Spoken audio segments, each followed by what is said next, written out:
If you don't follow me on TikTok, I highly recommend you head over there and look at my TikTok video on this subject. I made a full 10-minute video, and we did an overview, but it's kind of the introduction to this video. So if you don't follow me on TikTok, head over there. And if you're from TikTok, welcome back. We're gonna finish this up. Maybe I'll get it all done in this video, or maybe it'll take a couple more videos. Either way, hang tight and let's get started. So if you did watch my TikTok video, and just to kind of refresh, I gave the concept of the vessel, right? Our vessel is us, right? I'm not talking about the physical body. That can have something to do with it, but not entirely, and really not all that much. I'll get into it later, the benefits of maintaining good health and working out, and because that actually affects your mind, how your mind actually operates at max capacity, which is going to help you down the road. But I want to talk about your vessel as far as your mental vessel and your energetic vessel. So let's say this is your vessel, and I gave the analogy over on TikTok that money is like water. Why? Because money is a current. That's why we call it currency. That's why when water runs on a river, it turns, right? It redirects at the river bank. Okay? So in order for our vessel to contain this energy, and that's all money is, it's an energy output. It's not paper, it's not coins, it's not digital, it's an energy. Those are all symbols that represent the energy of money. Right? If you've ever had an amount of money, a decent amount of money, you feel very energetic, and it's a different vibe. When you go out to eat, and you've got plenty of money, you don't have to worry about, I'm going to order the chicken on the menu because that's all I can afford. Or, we're not going to get an appetizer today. And, you're calculating everything up, making sure everything's perfect whenever you get the bill. And you perfectly calculate the tip because you don't want to over tip. Right? That's a different energy when you don't have to worry about any of that. It's just this, boom, let's go. It is a form of energy. You're full of energy when you have plenty of money. So in order to contain that energy, this has to be in alignment with that energy. It has to be a type of vessel that can contain that energy. Right? What happens if you try to pour water on like a flat surface? Right? It just runs off the end. Right? If let's say your mind, the way you think about money, the way your relationship with money is funny enough, this is the Wealth Magic spell books. Go check that out at becomealivinggod.com. No, I'm not affiliated with them, and this is not a paid advertisement, but go check that out. A very cool spell book, and it works. So let's get back to the topic. Your mind is, let's say your mind is flat in the way that your relationship with money, how you perceive money, how you think about money, is sort of one-dimensional, right? That's the way you grew up thinking about money. That's the way you've experienced money so far. And, if all you've ever known is that, your money comes to you in the form of your paycheck every week or every other week, and the bills come out and now it's all gone. There's nothing left over. And meanwhile, there's greedy people that has more money than you, and they're taking up all the money in the world, right? That's a one-dimensional mindset about money. And so as long as you're thinking that way, when the river of money flows, right, and really you're not standing in the river of money at this point, you're standing beside it, and you're grabbing a little bit of water. Have you ever tried to grab water before? How did that go? Your fingers get a little bit wet, right? But you don't actually grab that much water, right? You can scoop some up in your hands, you can drink some of it, but If you've ever actually tried to grab water, it just slips through your fingers and it's gone. That's what happens when you have a one-dimensional mind about money. Your vessel is a flat one-dimensional, really, this would be closer to one-dimensional, right? So, or even better, like let's say this is one-dimensional, a piece of paper, and this is, on this paper is everything you know about money and how you think about money, and it's not in the healthiest way. It's this sort of misaligned relationship with it. Money, how many times, and I have said this so many times in the past, and it was actually harming myself. I hate money. Oh, I hate money. I hate money. I hate money problems. I wish we didn't have to deal with money. I just wish everything was free. I wish the right president would come along and save us all. I wish the government wasn't greedy. I wish this wasn't going on. I wish that wasn't going on. I don't. This whole thing, right? It is highly likely, if you're not experiencing money, if you're experiencing money at a one-dimensional level, then you've programmed your mind in a certain way to shape your mind as a one-dimensional vessel, a flat vessel that cannot contain money, it does not hold money, and therefore you'll get wet, right? You'll get splashed, but then soon it evaporates and dries and it moves on. Why? Because money, remember, money's like water. Money is always moving, it's always in motion. So even if you get splashed once a week, once every other week, that money does not stay with you, right? You have to pay bills. You have to buy this, you have to buy that. You have to take care of your basic needs, and pretty soon that money evaporates. And it's gone, it's circulating back in the system. Right? I wish I had a chalkboard right now. I wish I had a whiteboard or something, because I feel like I need one. Maybe that'll be a future investment. So, let's say, for example, we were able to go in and reprogram our thoughts. Reprogram, and I'm not talking about just your surface level thoughts, right? Those little dust in the wind thoughts that come usually on an emotional high when you have to pay bills or when you think of something you can't do. And you're like, oh, I hate money. Oh, I wish money didn't exist. Oh, everyone should be able to live for free. Let's visit a deeper level, right? So if you were to go deeper, below the surface level thoughts, there's a deeper place that these thoughts are coming from. These thoughts are a signal kind of radiating out, boop, boom, boop, boom, like that. And it's coming from the subconscious, right? Everything we've ever experienced up until now has programmed our subconscious to perceive all things in a certain way. Not just money, but all things. Relationships, our own health, the way we eat, the way we see other people. Everything that we've ever experienced has kind of set our thermostat to whatever it's set at.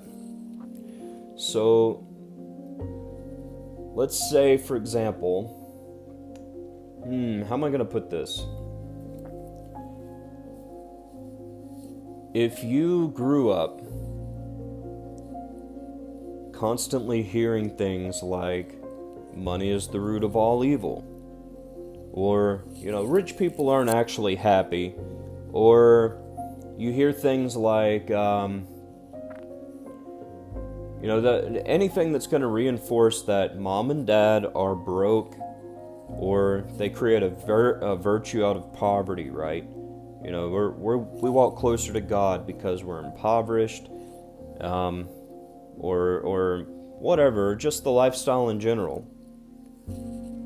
What that was doing is that's keeping your thermostat set to a certain temperature. And so you grew up watching your parents struggle with money or make bad decisions with money, even if they were good earners, if they were in debt up to their eyeballs, they were in that middle class trap, right? Keeping up with the Joneses. What that has essentially done is it's programmed your mind, right? That's not your factory settings, okay? When you were born with a blank slate. All right, when you were born just ready to take on the world after you popped off of your mom's nipple. All right, you knew what you wanted. You knew what you needed. You cried for it and you got it. And we don't do that now, by the way. But over time, you were given these experiences. The people that you were around, not just your parents, but the people you were around, right? Your parents had friends that visited. They were probably in the same income bracket, probably living a similar experience. And you also had, when you got a little bit older, right? Let's say you got out and got your first job. You're around these people and you're experiencing your first paychecks. Well, that's completely fine, right? That's called leveling up in life. You're now taking ownership of yourself and you're making your own money, right? But you're constantly, I'll give you an example of myself. My very first job was at Walmart. And so when I was working Walmart, I started out at $7.40 an hour. $7.40 an hour. That's birdseed. And I worked part-time. They didn't even have a full-time position for me, even though I felt like I was there pretty much full-time. I wasn't allowed to make overtime either. Right? If I started making too much overtime, they would make me leave early. And so there would be other management positions and things like that. The assistant managers made $70,000 a year. Okay. So in my job, I would watch them walking around doing almost nothing. Okay. They would claim, I'm delegating, and they're doing hardly any work at all. And they were constantly on their phones.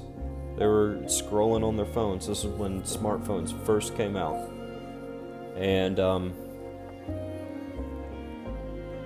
like, you're making all that money and you don't,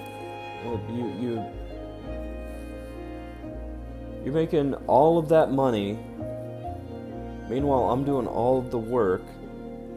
And you're going to get on to me whenever you walk by and see that I'm just standing there, or I'm sending out a quick text message to somebody. So that caused a bit of resentment toward them, but even more importantly toward the money. So that, if that tells you about this, the experience, what we experience programs the message in our subconscious: money equals bad. Money equals survival. Things like this. Okay? And you'll start, this weird thing happens when you start making a little bit more money, is it seems like your problems increase also. Make a little bit more money, maybe you get out of your little apartment and you go get you an accommodating space, okay? Now you're paying more in rent, alright? So your problems tend to rise as the money rises. And that's not always a wise choice, so be conscious of that. That's not part of the lesson here today. This is what we're witnessing is all of these things. Like, if I make more money, it's just going to cause more problems. Boom, that's another pattern that is set in your mind. Then we start making friends with people, right? In your adult life, you're making friends, and the company you keep, it's a constant negative feedback loop with people who do not resonate with making money. They resonate with either spending money or complaining about not having money or complaining about people that do have money. Do you see what I'm talking about? This is just an illustrative example of why we have money problems, why they exist. And within human consciousness, it becomes a bit of a blockage, right? If we go back to the example of the current, right, the river current, and it's always flowing, okay?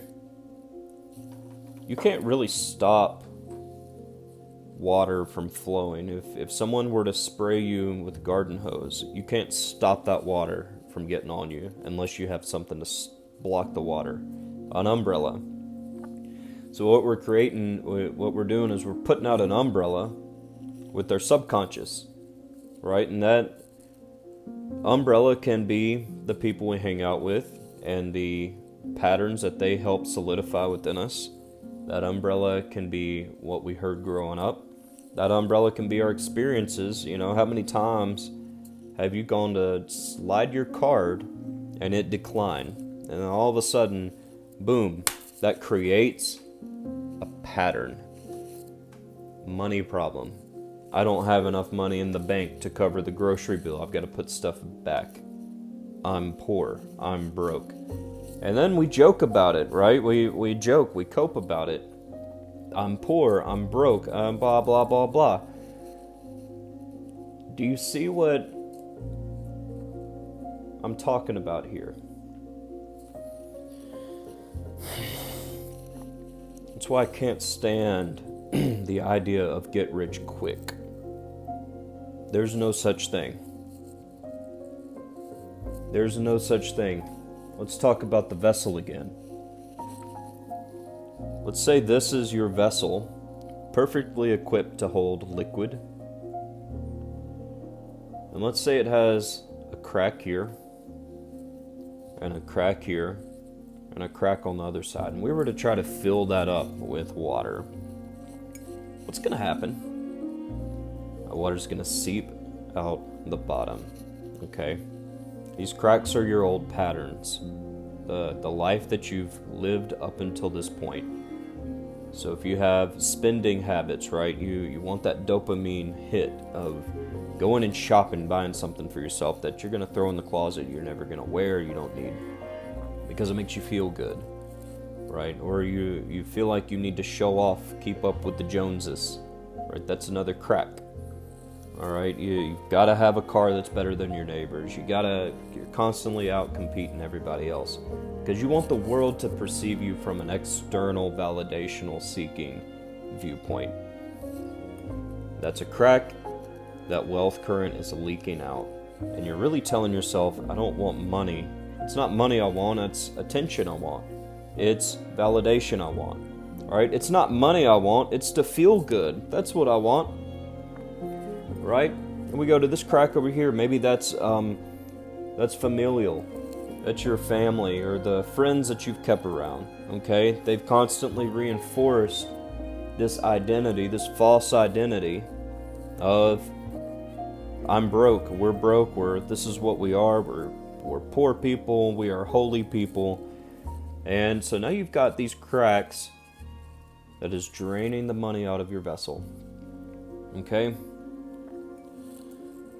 What can we do about that? So, the first thing I would say, we're not going to talk about magic just yet, all right? There is magical assistance that works with this, but I want to be as practical as possible. And we're going to start where it really needs to start. I should really be, this should really be a Patreon video.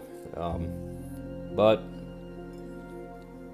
I am generous, and it is the season of giving, so it's going to be on YouTube. So we've got a crack in our vessel. How do we make something go away? By paying attention to it, by looking at it, right? These misaligned, let's use spiritual terms. These are all demons. Let's say these are all demons. All right. These are, if you read the book of Abramelin, this is misaligned spirits. They all represent the shadow self, okay?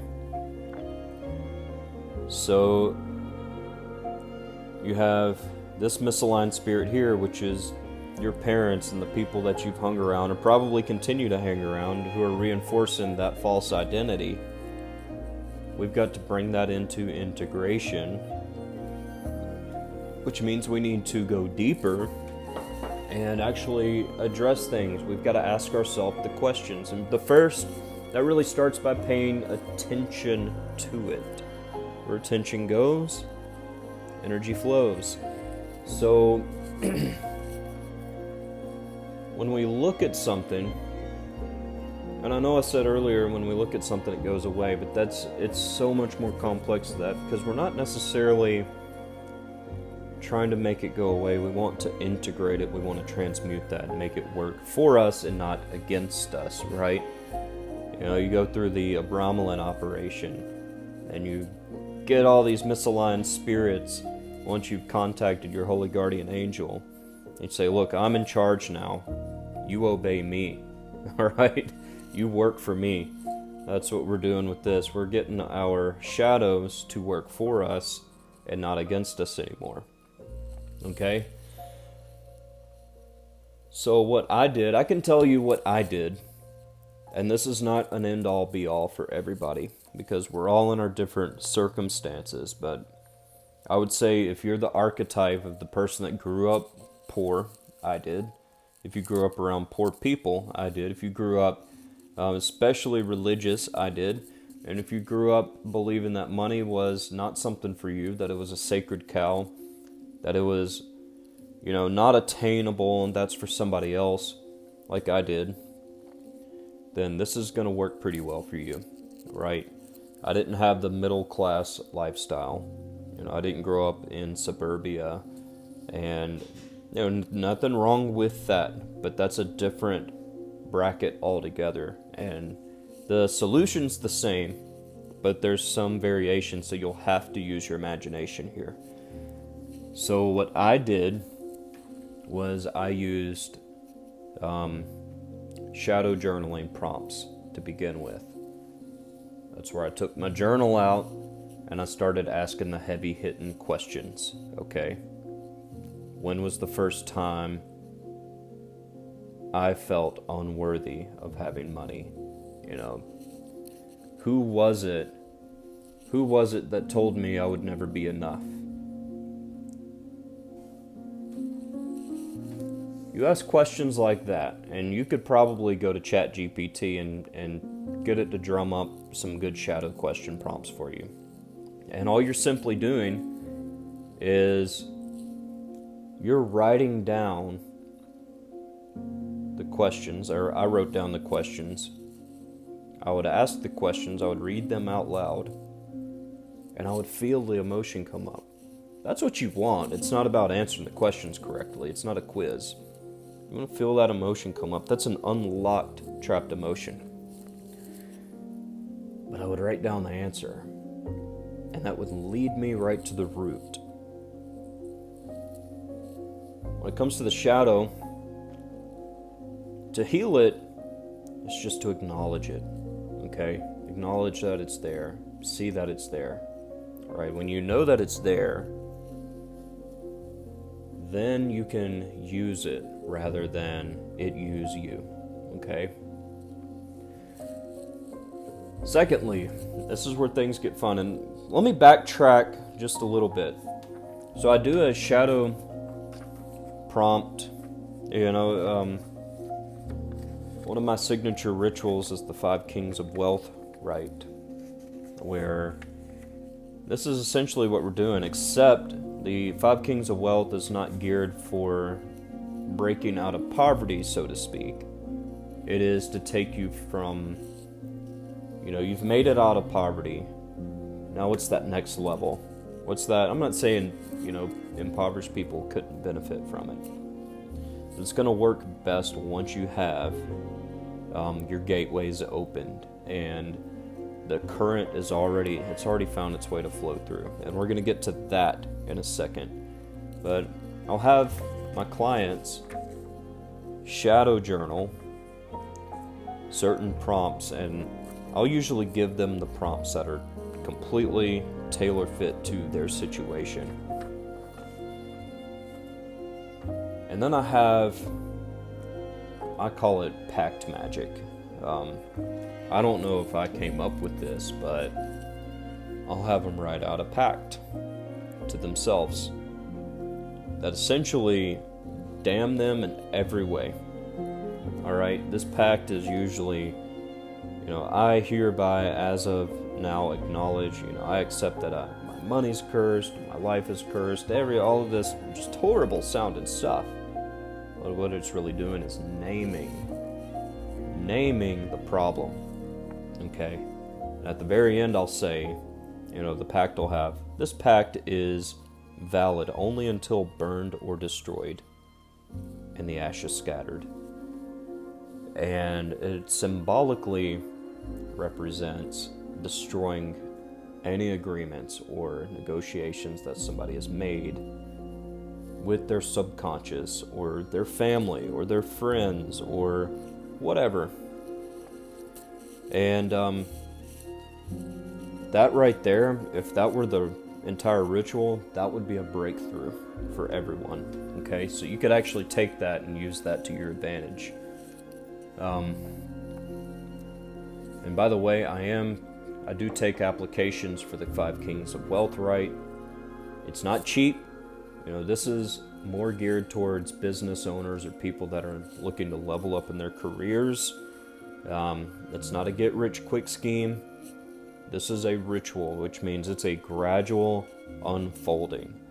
And the idea of the ritual is to align with energies or spirits that are both working for you for quicker wins. Okay, so you'll notice quicker wins happening. You'll notice movement happening closer to the upfront side. But there's also, it acts as a guide that is going to be with you for the rest of your life and take you to the doors of opportunity, level you up. Oh, that's my shameless plug. And so if that's something you'd be interested in, head to www.damios.com and go to my rituals and let's talk. So back to the subject at hand. A ritual could definitely help you. It helped me.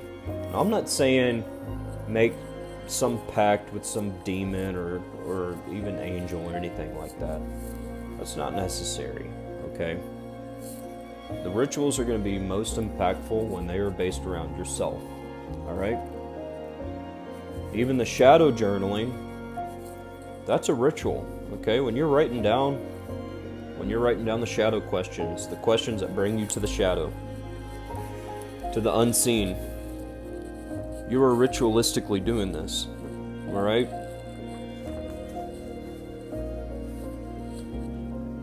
But you can do rituals of release, and they will help you along, but don't rely on them as the end-all, be-all. I've done a few of those, okay? I can't even remember which ones specifically helped to get me where they're at. I'm assuming they all attributed, okay? I'm assuming they all attributed and are all kind of working individually or in unison at this point.